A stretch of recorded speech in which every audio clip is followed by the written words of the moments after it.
तो भाई आज भी हम करेंगे पाकिस्तान क्रिकेट के ऊपर डिस्कशन और दोबारा बड़े मुख्तलिफ किस्म के इश्यूज आ जा रहे हैं। सबसे बड़ा तो ताहिर भाई एक आपके लिए बुरी न्यूज़ है। जिस चीज़ का डर था जो आपने प्रेडिक्ट किया था जय शाह के हवाले से वही सुनने में आ रहा है इंडियन मीडिया में कि जो इंडियन टीम है जो बीसीसीआई है वो चाह रहा है कि चैंपियंस ट्रॉफी हाइब्रिड मॉडल पे खेला जाए और इंडिया चाह रहा है कि उनके मैचेस दुबई या श्रीलंका में हो। तो कैसे देखते हैं स्टेप को? क्या दोबारा बीसीसीआई बदमाशी दिखा रहा है और पीसीबी को क्या करना चाहिए? बिस्मिल्लाहिर्रहमानिर्रहीम। आखिर मेरे ख्याल में बीसीबी को वक्त आ गया कि थोड़े बोल्ड स्टेप्स लेने चाहिए। इनको अपना आप मनवाना चाहिए क्योंकि जय शाह ने जो हरकत की है ये किसी भी तरह से टॉलरेबल नहीं है। बीसीबी को मैं ये नहीं चाहता कि इसमें ये भी मेगा इवेंट का बॉयकॉट करें। ये बड़ा बैड मूव होगी अगर कोई इनको ऐसा सजेस्ट करेगा। मैं भी ये हर किसी इनको सजेस्ट नहीं करूँगा। मेरे ख्याल में बीसीबी को यहाँ पे भी स्ट्रॉन्ग होना चाहिए।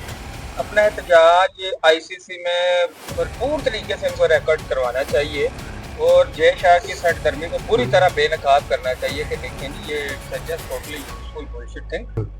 ये इनको प्रॉपर तौर पे इस चीज़ को इनको यानी कि रिकॉर्ड करना चाहिए कि जय शाह ने it's not a it's totally untolerable thing. Pakistan is a very safe country. यहाँ पे बड़े मेगा इवेंट्स की माजी में होते रहे हैं। आईपीएल बड़ी सक्सेसफुली होती रही है। इंटरनेशनल प्लेयर्स आते रहे और अल्हम्दुलिल्लाह सुम्मा अल्हम्दुलिल्लाह यहाँ पे कोई इशू नहीं है। जय शाह पाकिस्तान क्रिकेट को अगर इंटरनेशनल लेवल पे तनहा करना चाह रहा है तो ये उनकी भूल है। बट पीसीबी को अगेन मैं कहूँगा कि पक्के पाँव पे इस चीज़ का अपना एहतजाज कंट्रोल करवाएं और एटलीस्ट अपना रिकॉर्ड कंट्रोल करवाएं कि हम इंडिया से इस टूर्नामेंट में कम्पीट नहीं करेंगे और कुछ नहीं करेंगे।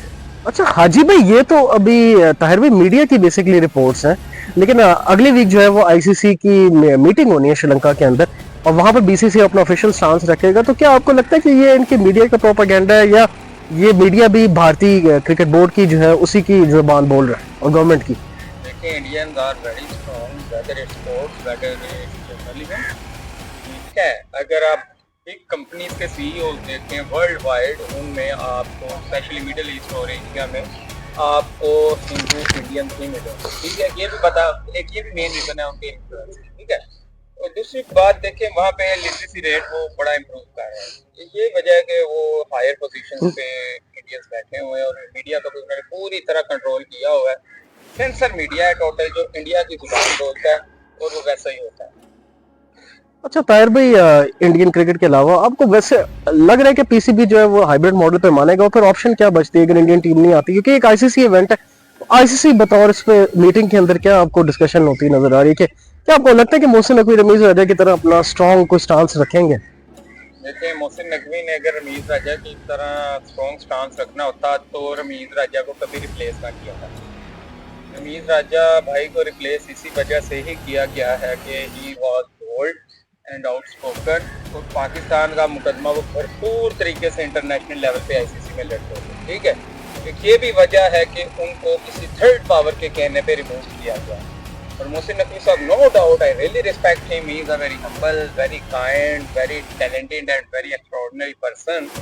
जो he is also good manager as well. But जो स्टांस पे खड़े होने की बात है वो मेरे ख्याल में मोहसिन नकवी साहब में उस लेवल की मुझे अभी तक नहीं नजर आ रही जो रमीज भाई थी, जो फ्रंट फुट पे आके कहते थे अगर इंडिया पाकिस्तान नहीं आएगा तो हम भी इंडिया जाके नहीं खेलेंगे। ये बड़ी उनकी बोल्ड स्टेटमेंट थी ना, भी ऑन द रिकॉर्ड ये अवेलेबल है। अच्छा ताहिर भाई, कल हमने वीडियोस में ये भी कहा था कि हम पाकिस्तान का जो डोमेस्टिक क्रिकेट है, जो पीसीबी की और मोहसिन नकवी की बातें हुई डोमेस्टिक क्रिकेट के हवाले से, उस पर बात करेंगे। तो एक सलमान बट की हम उस दिन बात करें तो उन्होंने ये भी एक सजेशन दी है पाकिस्तान क्रिकेट को बेहतर करने के लिए कि जो आपकी 4 डे क्रिकेट है जिसको हम फर्स्ट क्लास क्रिकेट कहते हैं उसको अहमियत दिया जाए और जो प्लेयर्स को आप एनओसीज देते हैं लीग्स के लिए कम से कम प्लेयर्स 5 फर्स्ट क्लास मैच खेलें फिर उनको एनओसी दिया जाए। तो क्या भट्ट साहब के शुरू सजेशन के ऊपर क्या कहेंगे कि एक तो उन्होंने याद नहीं कि रीजन क्रिकेट और उसकी भी सजेशन दी और फिर एक ये दूसरी सजेशन उन्होंने मोहसिन नकवी साहब को दी और उन्होंने बड़ा इसको सीरियस भी लिया? देखिए भट्ट साहब बड़ा ब्रिलियंट माइंड है। अनफॉर्चुनेटली उनके साथ एक ट्रेजेडी हो गई, वो भूले बसते फंसते। मतलब फिक्सिंग वाले स्कैंडल को साइड पे रखा जाए, भट्ट साहब की क्रिकेट की बहुत इनसाइट है। आप देखिए इतनी यंग एज में इनको कैप्टन बना दिया गया था और ये बड़ा अच्छा डिसीजन था अगर भट्ट साहब ये स्कैंडल्स में ना फंसते फिक्सिंग वगैरह के तो आज भट्ट साहब भी इंटरनेशनल क्रिकेट के बड़े नामों में से एक नाम होता। ये उनकी बड़ी अच्छी सजेशन है 4 डेज वाली और इसको मेरा ख्याल है पीसीबी को फौरन इस पर अमल करना चाहिए। और इससे ये होगा कि प्लेयर का इंटरनेशनल टेस्ट मैचेस से भी और नेशनल टेस्ट मैचेस से भी अक्सर बड़े प्लेयर अब भागते हैं, क्योंकि T20 में इजीली वो पैसा बना लेते हैं और उसमें फटीग भी कम होती है, 4 ओवर्स खेल के जान छूट जाती है। और 4 डेज में इसका फायदा इनको ये होगा कि इसमें एक डे कम हो रहा है ऑटोमेटिकली, और साइकोलॉजिकली भी they will be strong enough, और इनको डिजीनेस और फटीग का भी एहसास कम होगा। इसलिए मैं कहता हूँ कि, और जो भट्ट साहब ने बड़ी अच्छी सजेशन दी है कि देखें, प्लेयर्स को एनओसी देना ना देना is not an issue is के एनओसी देने से हमारी डोमेस्टिक क्रिकेट तो नहीं डिस्टर्ब हो रही। इसलिए भट्ट साहब ने बड़ी अच्छी सजेशन दी है कि at least 5 first class matches player खेलेगा तो फिर उसको दूसरे कंट्रीज की लीग्स खेलने का मौका दिया जाए। ये बड़ी अच्छी बात है, इससे हमारी क्रिकेट की बहाली भी होगी और हमें अच्छे प्लेयर्स को नर्चर करने का भी मौका मिलेगा। अच्छा ताहिर भाई, इस मुलाकात में साबिक जितने साबिक क्रिकेटर्स हैं उन्होंने ये भी कहा है कि स्कूल क्रिकेट उसको स्ट्रॉन्ग करने की जरूरत है, तो आप इसको किस तरह देखते हैं?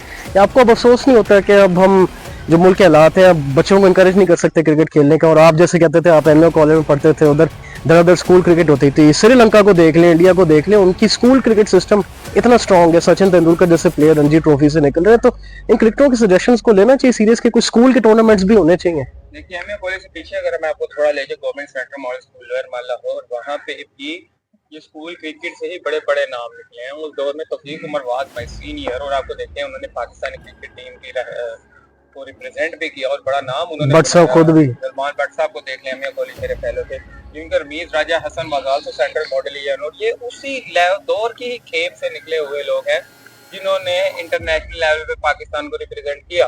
और अनफॉर्चुनेटली स्कूल क्रिकेट मेरे जाने के बाद ही काफी हद तक, थोड़ा अर्सा नहीं, फिर उसके बाद काफी हद तक फुकदान का शिकार होगी, और जिसका आप अभी तक देखने को आपको मिल रहा है कि जिसका असर इतना है, इस इम्पैक्ट चीज का इम्पैक्ट इतना है कि हमें अच्छे बड़े प्लेयर ढूंढने में बहुत हद तक नाकामी का सामना करना पड़ा। और यही वजह कि स्कूल क्रिकेट को हमें प्रमोट करना चाहिए, ग्रास रूट लेवल से, नर्सरी से ही प्लेयर्स को ग्रूम किया जाए ताकि वो international level, first class level खेलने के काबिल बने।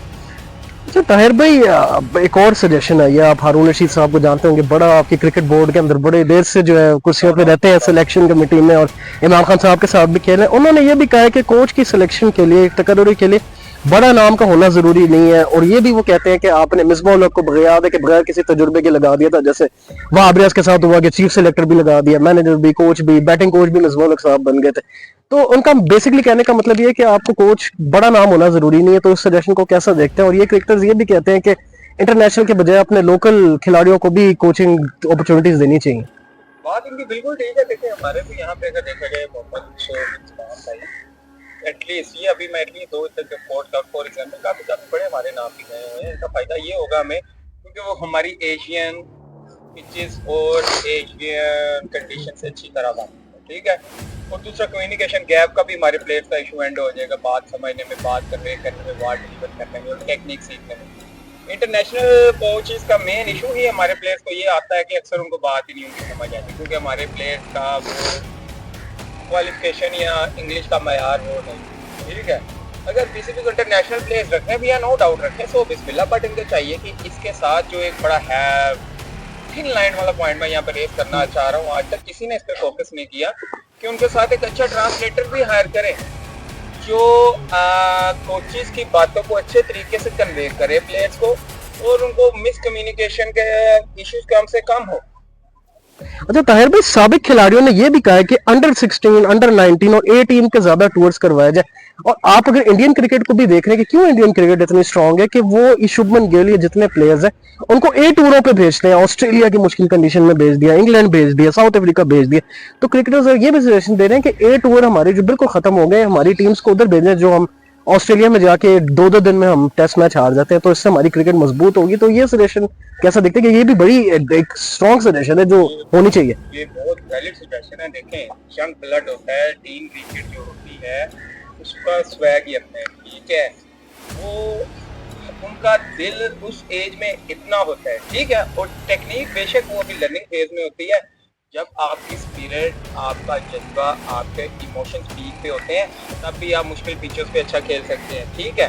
और मेरे ख्याल में जब उनको आप उस एज पे मौका देंगे, इंटरनेशनल एक्सपोजर का हमारी ए टीम को, या टीन एज से ही अगर आप अंडर 19 वगैरह को देख लें, उसका फ़ायदा हमें ये होगा जब ये हमारे बच्चे बड़े लेवल पे आएंगे तो ये उन पिचेस पे बेशक उस दौर में नाकाम होके आए होंगे, पर ये है कि इंसान गलतियों से सीखता है, इनको एक्सपोजर मिला होगा और इसी तरह जब ये नेशनल टीम में आएंगे दोबारा उन पिचेस पे जाएंगे, वो अपनी पुरानी गलतियों और फ्लॉज को ओवरकम करेंगे, पूर करेंगे और फिर अच्छे तरीके से हैंडल करेंगे, बजाय कि उन प्लेयर्स के जो फुल मैच्योर होकर फर्स्ट टाइम जा रहे हैं, ये जो हमारे पहले टीन एज या छोटे लेवल पे नाकाम होकर प्लेयर्स आए होंगे ए टीम वाले, ये उनसे बेटर परफॉर्म करेंगे और उनको भी हेल्प करेंगे जी in previous tours we lack in these areas. Now these are the improvement and suggestions on which we work and now we perform better and it will also help for the other players as well. अच्छा ताहिर भाई, ये अब एक और बात भी हो रही है। अब जैसे कल हम शाह फैसल साहब का इंशाल्लाह इंटरव्यू करने जा रहे हैं, वो भी लेवल क्वालिफाइड कोच है, तो ये भी मोहसिन नकवी साहब बात करेंगे कोचिंग कोर्सेज करवाने चाहिए और सारा कुछ हो रहा है। और एक ये भी उन्होंने कहा है कि इस्लामाबाद और बड़े शहरों में, पेशावर में क्रिकेट अकेडमीज मजीद बनाई जाएंगी। तो इन दो स्टेप्स को कैसा देखते हैं कि ग्राउंड का स्टैंडर्ड और अकेडमीज, क्योंकि कोचिंग से कोर्सेज से ये कि कोच को कोचिंग करने का एक आइडिया हो जाता है, क्वालिफिकेशन होती है, और ग्राउंड आप अकेडमीज बनाएंगे तो वहाँ से, क्योंकि मैं खुद भी खेला हूँ, तो वहाँ से आपकी क्रिकेट को एक बेस मिलती है जब आप अकेडमियों में जाते हो। तो अगर ये मोहसिन नकवी साहब ये यासिर हमीद की सजेशन की बात कर रहे हैं कि उनको अकेडमीज बनानी चाहिए ये वो, तो क्या आपको लगता है कि मोहसिन नकवी जो उनको तसल्ली दे रहे हैं वो इस पर इम्प्लीमेंट करेंगे कि वो अकेडमियाँ बनवाएंगे उधर? देखिए सारी बात होती है रिसोर्सेज और ह्यूमन रिसोर्सेज, ठीक है। Financial resource, there is a thin line between human resource and financial resource, ठीक है। अब एकेडमीज बना दे, वहाँ का मैनेजमेंट इशू या ह्यूमन रिसोर्स इतना स्ट्रॉन्ग ना हो जो एकेडमीज को मैनेज करे, तो it will be total wastage of time and the precious amount which our nation pays in sense of taxes, those all will be known in second, ठीक है।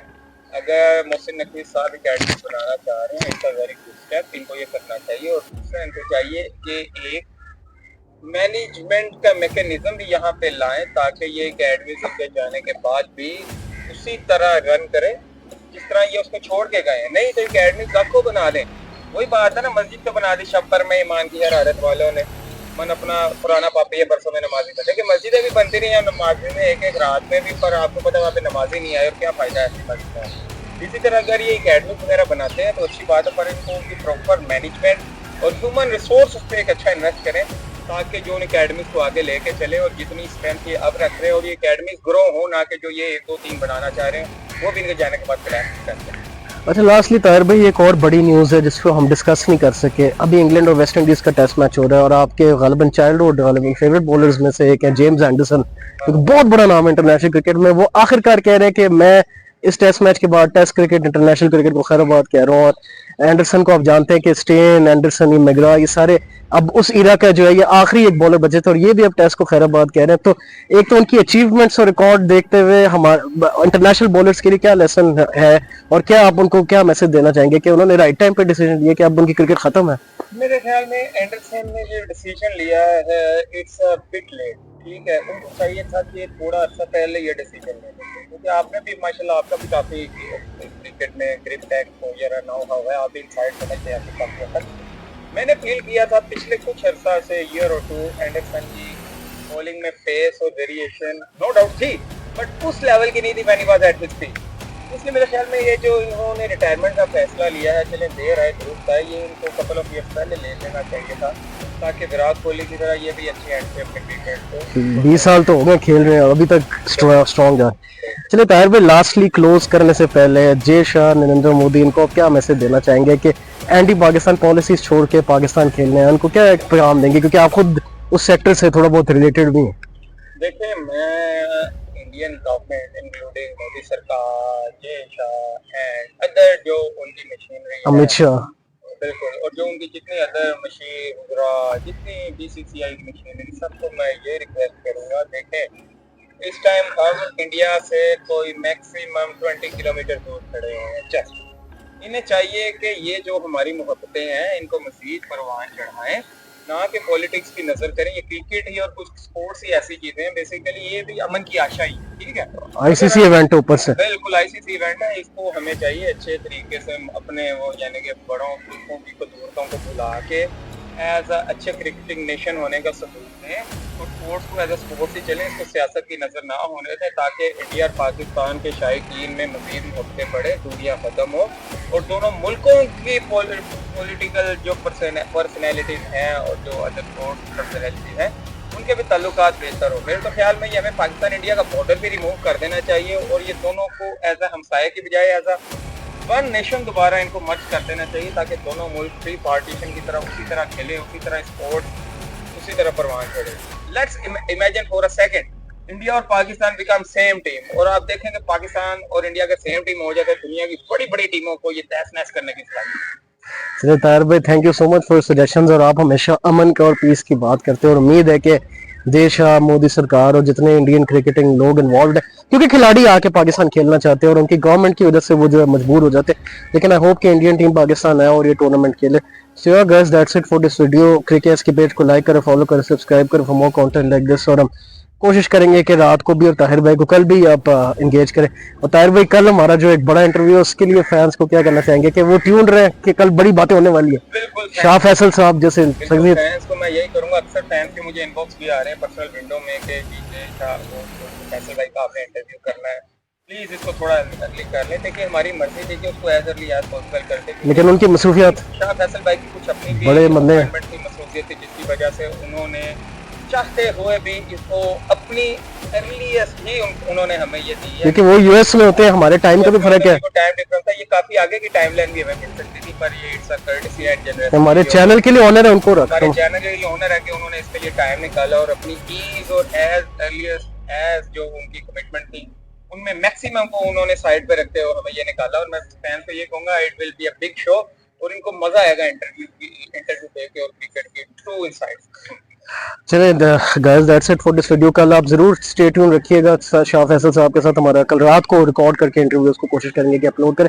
So guys, that's it for this video. और हमारे page को like करें, follow करें, subscribe करें for more content like this. तब तक के लिए मुझे भी इजाजत दीजिए और ताहिर भाई को इजाजत दीजिए। Take good care of yourself, have a good day and Allah Hafiz.